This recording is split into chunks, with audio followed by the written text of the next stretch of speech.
Notre stratégie sur les matières premières, elle est clé, parce que, à la fois, il faut pouvoir dérisquer nos approvisionnements. On est aujourd'hui, dépendant à 80 de certains pays asiatiques, et notamment de la Chine, soit dans la matière première en tant que telle, soit dans la première transformation de la matière première. Pourquoi il faut qu'on dérisque?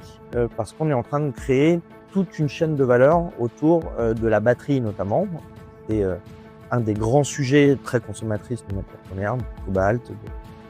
de graphite notamment, et ce sont des matières premières dont on a besoin et qui ne sont pas aujourd'hui produites sur le territoire européen. Il faut qu'on dérisque avec des nouveaux partenariats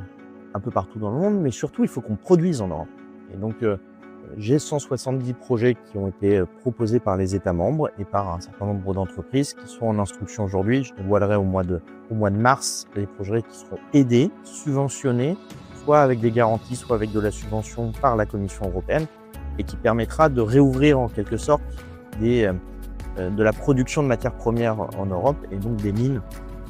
pour certains projets. Alors ça va du recyclage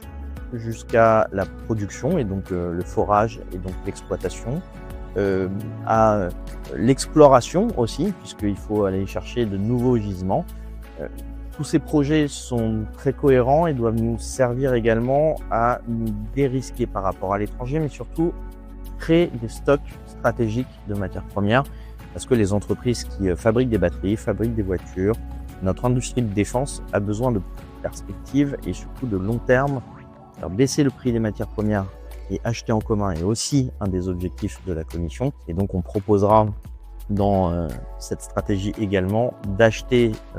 ces matières premières ensemble à 27, un peu sur ce qu'on a fait sur le Covid avec les vaccins.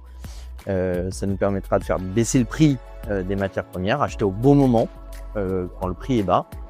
pouvoir les stocker, donc garantir l'approvisionnement aux entreprises, et puis aussi permettre également d'avoir une diversification, et donc ouvrir des mines à la fois en Europe et prendre des partenariats un peu à l'étranger